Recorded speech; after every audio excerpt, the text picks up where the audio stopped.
abençoados, mas é com todas as sortes de bênçãos espirituais nas regiões celestiais em Cristo Jesus.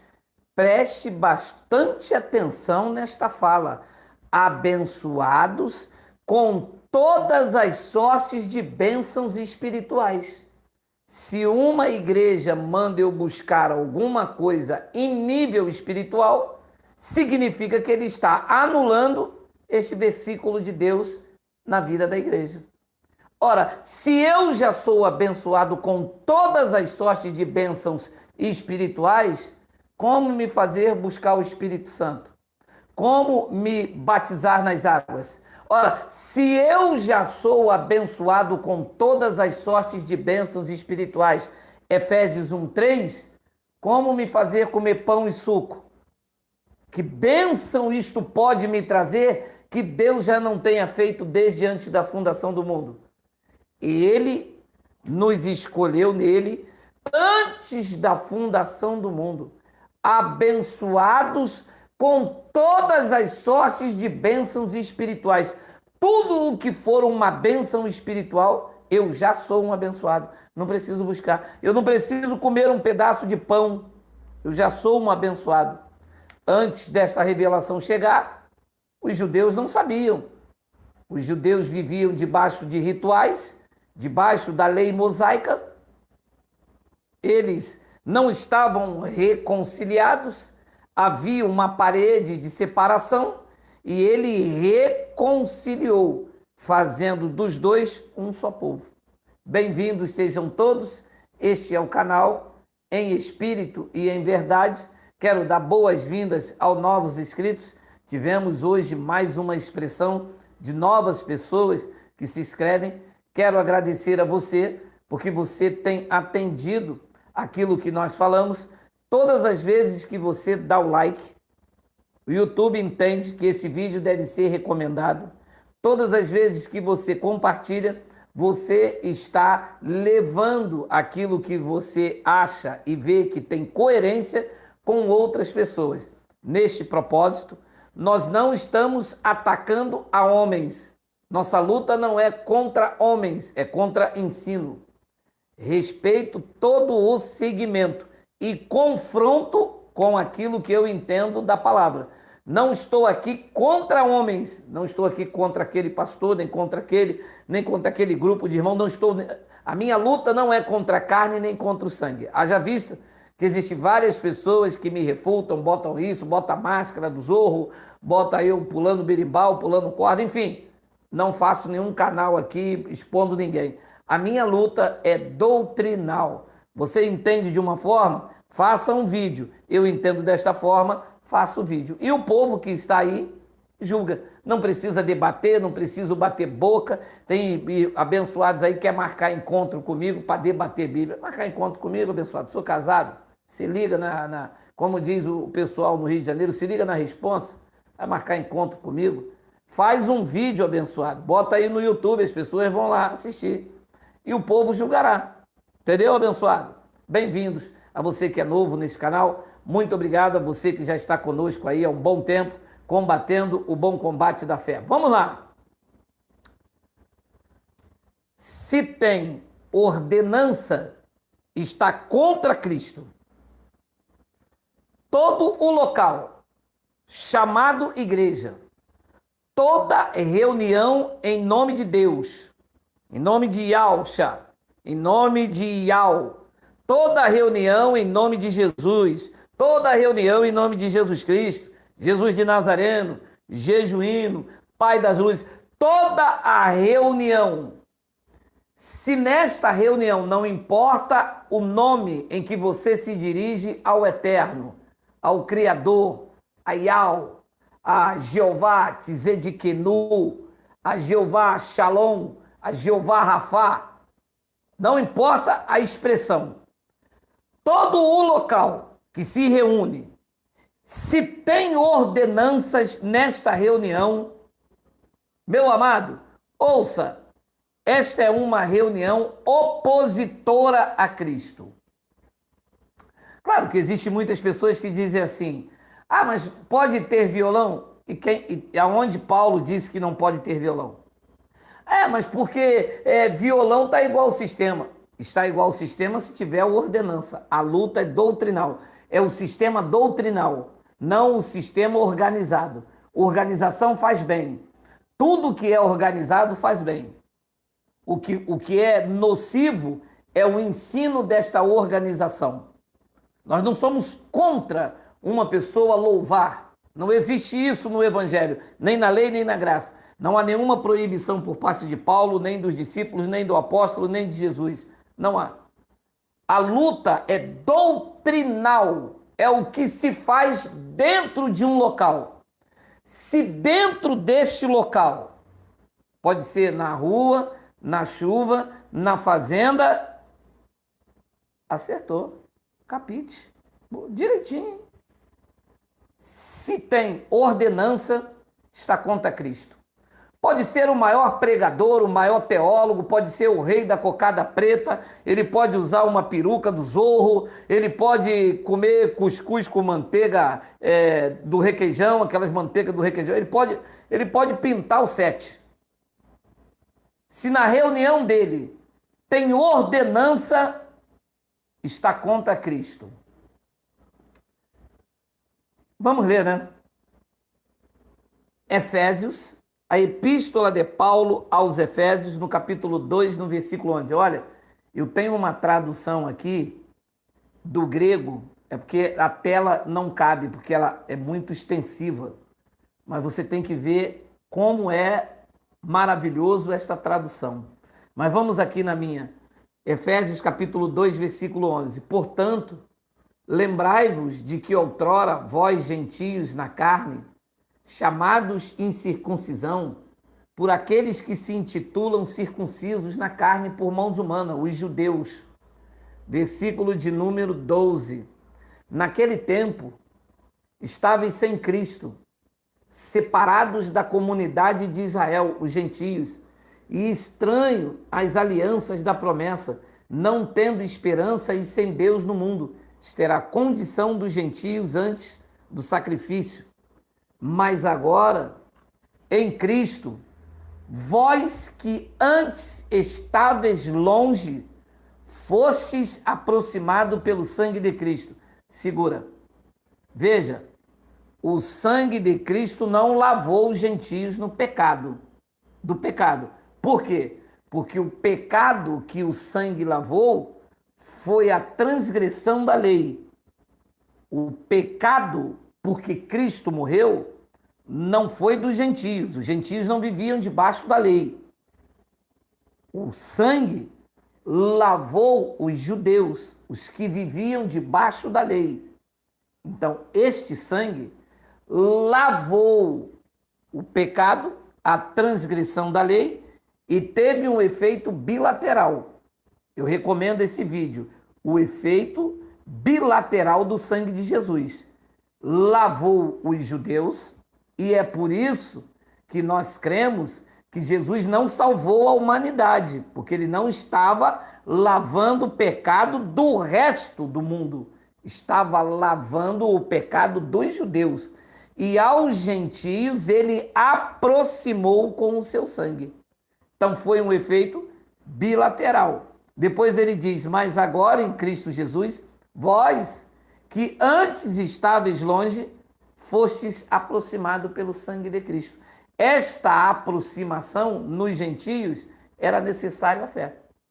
Então ele diz no versículo 14, porque ele é a nossa paz, o qual de ambos fez um, judeus e gentios, tendo derribado a parede de separação que estava no meio, a inimizade. Versículo de número 15. Agora leia, agora leia, agora leia. Agora é o foco, é o tema da mensagem. Aboliu na sua carne, leia, a lei dos mandamentos na forma de ordenanças. Segura aqui. Na carne dele, naquele madeiro, o que é que ele estava fazendo, na verdade? Bem, a cada grupo, Paulo explicou de uma forma. Aos Gálatas, ele disse que ele estava resgatando o que estava debaixo da lei. Deus enviou seu filho, nascido de mulher, nascido sobre a lei, para resgatar os que estavam debaixo da lei. Não resgatou os gentios não estavam sob a lei. Aos Efésios, ele diz que na sua carne, ele aboliu, que é a mesma coisa, resgatar debaixo da lei. A igreja de Roma, Paulo disse que o fim da lei, o fim desta lei aqui. Então, disse aqui que ele aboliu na sua carne. E a igreja de Colosso diz que ele rasgou o escrito de dívida.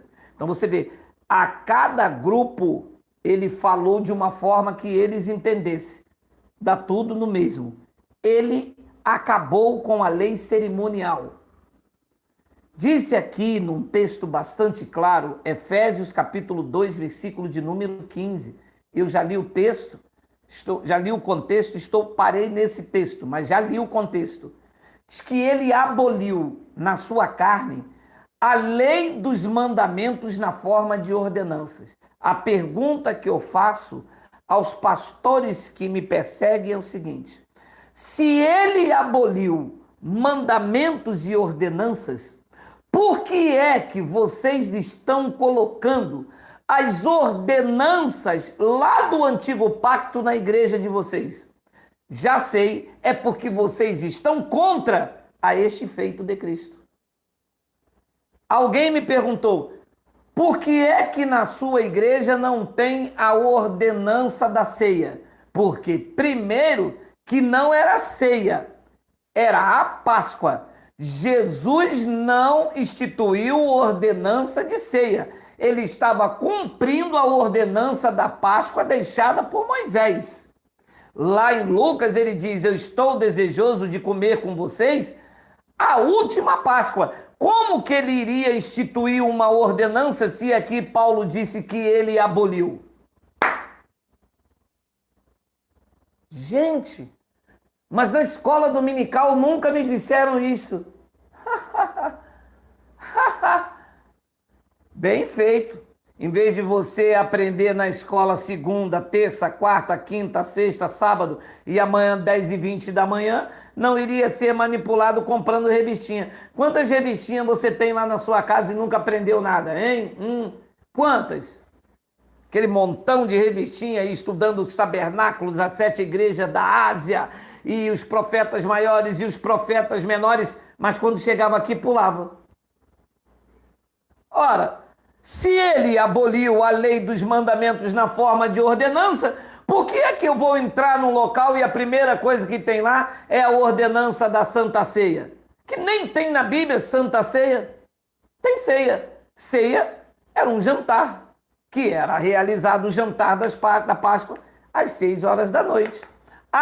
E nunca era dentro de uma igreja, era dentro de uma casa.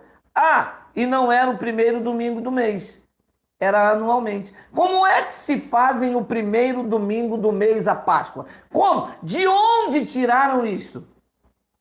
Do livro das heresias, capítulo 171, capítulo dos burros. E depois eu que não tenho exegese. E depois sou eu que sou o herege. Instituíram a chamada Santa Ceia todo primeiro domingo. Cadê o respaldo bíblico? Igual eles me perguntam, cadê a base bíblica para ser o primeiro domingo? Porque está escrito na Bíblia que domingo é o dia do Senhor. Alô? Vocês perderam a aula que nós já ensinamos aqui. O dia do Senhor na Bíblia, dos judeus que foram eles que escreveram, o dia do Senhor ali era sábado. Se vocês querem seguir isto, vocês devem fazer no sábado e não no domingo. E aonde está aqui a Santa Ceia que Jesus fez com os discípulos, chamado por vocês Santa Ceia? Era todo o primeiro domingo. Quem foi que fez isso? Quem? Quem de vocês? E depois vocês vêm aqui dizendo assim, quem acrescentar as profecias deste livro, da Bíblia, Deus tirar a parte da vida. Olha, se vocês são os que mais acrescentam. Correto? Vocês são os que mais acrescentam. Era feito uma vez por ano. Vocês fazem todo o primeiro domingo, que é o dia que o pessoal recebe, enche a igreja de vocês. Era feito nas casas, vocês fazem na chamada igreja. Era feito às 6 da noite, um jantar da ceia. Vocês fazem de manhã, de tarde, de noite. Tem Santa Ceia do dizimista, Santa Ceia do milagre, Santa Ceia no presídio, Santa Ceia no hospital. Ora, era para ser feito nas casas ou nos hospitais. Ora, o pão era sem fermento, é o pão puma. Alô, abençoado. Ele aboliu. Aboliu quer dizer o quê? Acabou. Tirou. Ele aboliu aonde, abençoado? Na sua carne. Ora, o que vocês estão fazendo na igreja de vocês? Vocês estão dizendo que aquele sacrifício não valeu de nada. Vocês estão dizendo que todo aquele sofrimento foi em vão. Vocês estão dizendo que ele não aboliu coisa nenhuma e que na igreja de vocês tem várias ordenanças. Na igreja de vocês tem a ordenança do dízimo. Na igreja de vocês tem a ordenança do batismo. Na igreja de vocês tem a ordenança da Santa Ceia. Aqui diz que ele aboliu. Aboliu ou não aboliu? Aqui diz que aboliu. Ué, mas você disse que é de Paulo, é não sei o quê. Ah! Tá aprendendo, né, lindo? Tá aprendendo, né? Só que esta frase aqui, ela não é circunstancial. Ela é transcendental. Ele aboliu aonde? No madeiro. Tem como retroagir? Não. Isso diluiu com o tempo? Não. Aboliu no madeiro, o seu efeito vale para sempre. Aboliu uma vez, está abolido para sempre. Não tem como retroagir. Não, porque ele aboliu no madeiro, agora eu vou colocar. Preste bastante atenção, tá? Se eu edificar o que ele destruiu, o que ele aboliu, torno-me a mim mesmo transgressor. Todos vocês que pregam na igreja de vocês, dízimo, batismo nas águas e a chamada Santa Ceia, que é pão com suco, vocês são transgressores. Com essa atitude, vocês estão dizendo que Cristo morreu em vão, que ele é mentiroso, que não aboliu nada e que vocês vão continuar fazendo. Afinal de contas, vocês são pastores presidente e quem manda aí é vocês. Mas na igreja de Cristo não há nenhum mandamento e ordenança. Mas vocês se reúnem aí no Sarapuí, vocês cantam louvor. Mas louvor é mandamento e ordenança? Qual é o versículo que diz que proíbe dançar? Ou cantar, ou louvar? Mas aí no Sarapuí eu vejo que o senhor se reúne e o senhor bota terno. Tá com inveja, tá? Trabalha igual a mim, compra um. O meu eu parcelo lá no cartão 10 vezes de 30 e poucos reais, dá 300 reais. Eu não tenho vergonha, eu parcelo, quanto que é? 390, eu parcelo 10 de 39. Tem aqui proibido aqui que ele aboliu usar terno? Não havia nem terno lá naquela época. Então não confunda Leandro com Leonardo. Não confunda ler com crer. A nossa luta aqui é doutrinal. Aqui está dizendo que ele aboliu na sua carne a lei dos mandamentos na forma de ordenanças.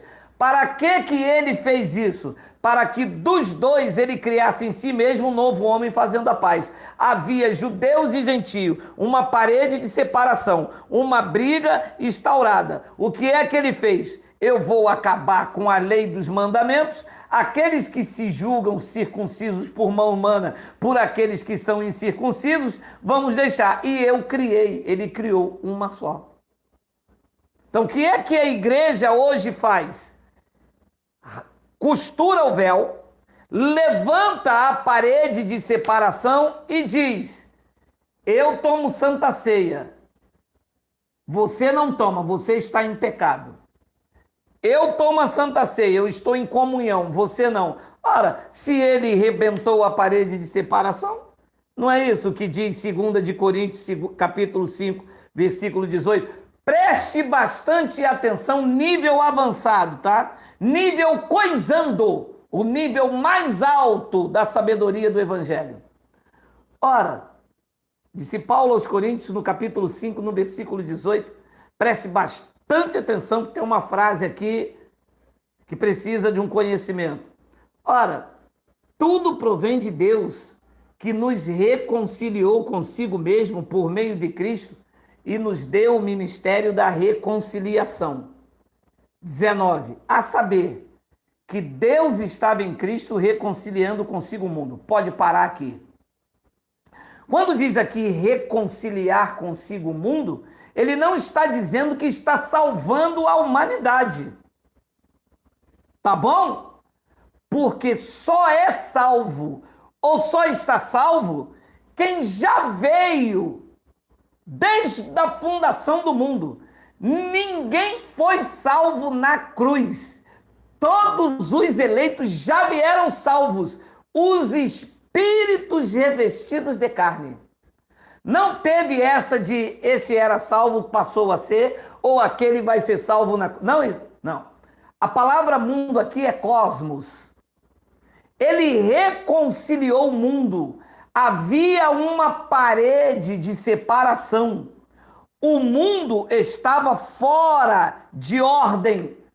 O mundo cosmos. Todo o mundo está reconciliado.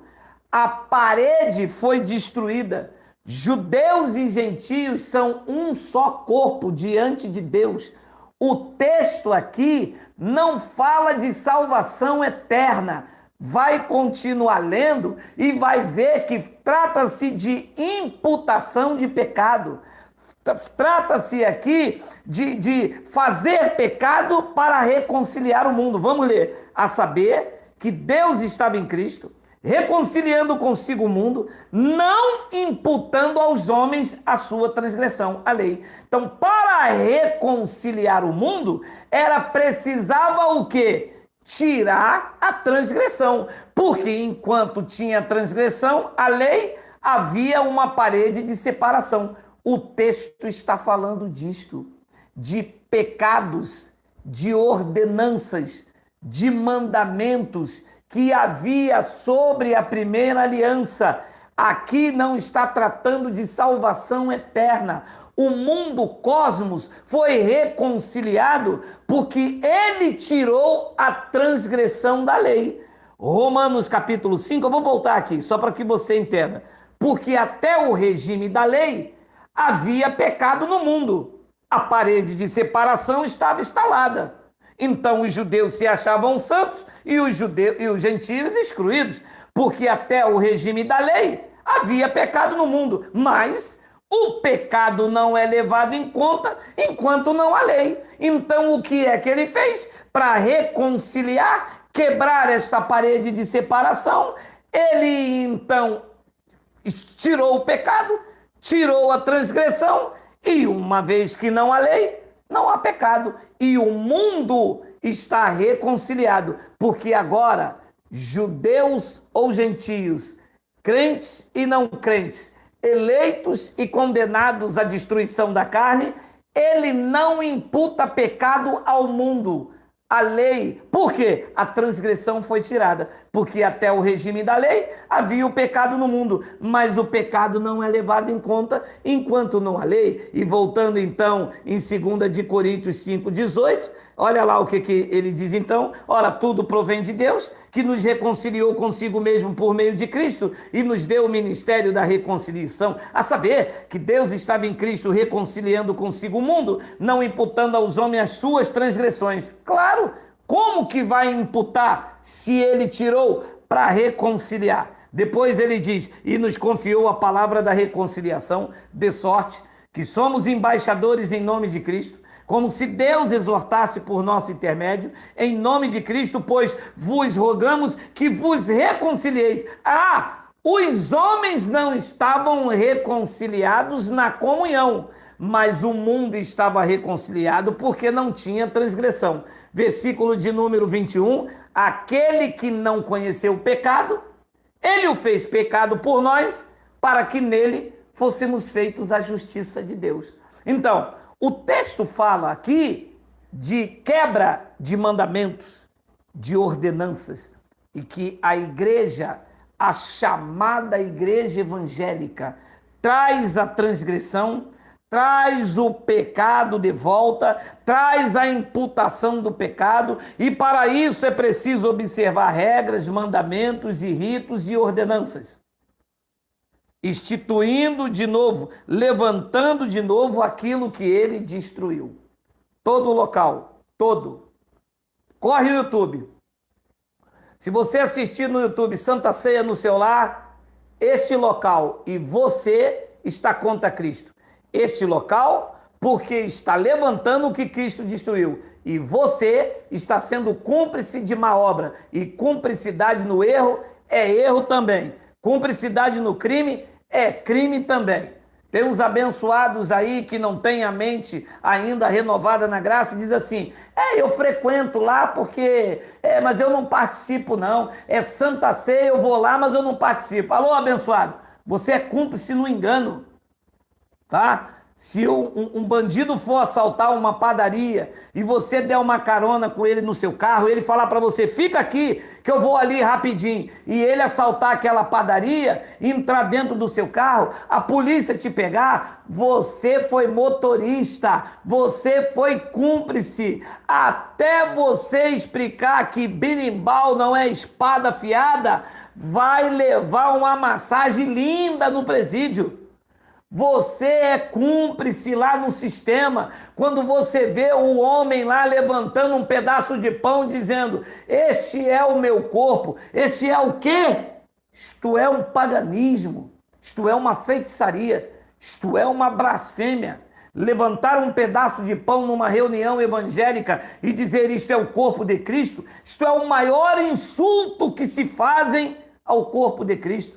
Paulo disse isso em Colossenses capítulo 1, versículo de número 24. Agora me regozijo nos meus sofrimentos por vós e preencho o que resta das aflições de Cristo na minha carne a favor do seu corpo, que é quem? A igreja. O corpo de Cristo é um pedaço de pão ou é a igreja? É a igreja. E vocês estão dando pão por quê? Hein? Sabe por quê? Porque vocês não conhecem evangelho. Sabe por quê que vocês dão pão dizendo que é a igreja, quando aqui diz que o corpo de Cristo não é um pedaço de pão, é a igreja? Sabe por quê? Porque vocês não entendem nada de evangelho. Vocês entendem de manipular, vocês entendem de feitiçaria, vocês entendem de engano. E sabe por quê que nós comemos? Porque nós acreditamos, olhamos para os anéis, olhamos para o título de vocês, chamamos vocês de pastorzão e vocês enfeitiçando a igreja, anulando o sacrifício de Cristo, dizendo que a obra dele foi em vão, quando Paulo é taxativo e é claro, agora me regozijo nos meus sofrimentos por vós e preencho o que resta das aflições de Cristo na minha carne a favor do seu corpo, que é a igreja. O corpo de Cristo não é um pedaço de pão. Aquilo que ele fez naquela noite era sombra do que ainda havia de vir. Lembre-se, ele está ainda antes da cruz. Ele disse, isto é o meu corpo. Mas não era. O corpo estava sentado. Ele estava com um pedaço de pão na mão. Era sombra. Era como se fosse. Era sombra da lei.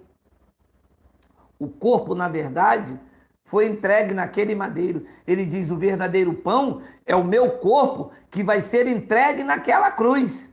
E o meu sangue, verdadeiramente, será a bebida. Agora, eles dão o suco e o herege sou eu. Eles dão um pedaço de pão e sou eu que não tenho interpretação de texto, sou eu que não tenho exegese. Todo o local que tem ordenança está contra Cristo. Está denunciado. Se qualquer lugar que você entrar ou ver na internet, por mais bem intencionado, batizou nas águas e disse que é ordenança, não existe. Não tem. Não tem. Eu vou aqui rapidinho, peraí. Olha aí. Eu vou terminar com essa frase aí, olha aí. E a vós outros que estáveis mortos pelas vossas transgressões, Paulo falando com os colossenses que vieram da transição, e pela incircuncisão da vossa carne, vos deu vida juntamente com ele, perdoando todos os nossos delitos, tendo cancelado o escrito de dívida que era contra nós e que constava de ordenanças. Alô? tudo que constava de ordenanças, aqui diz que foi cancelada. Ele rasgou, ele cancelou, ele acabou com isso. Deixa eu ver como é que está aqui na... Vocês estavam mortos em pecados e em seus desejos pecaminosos. E seus desejos pecaminosos ainda não tinham sido afastados.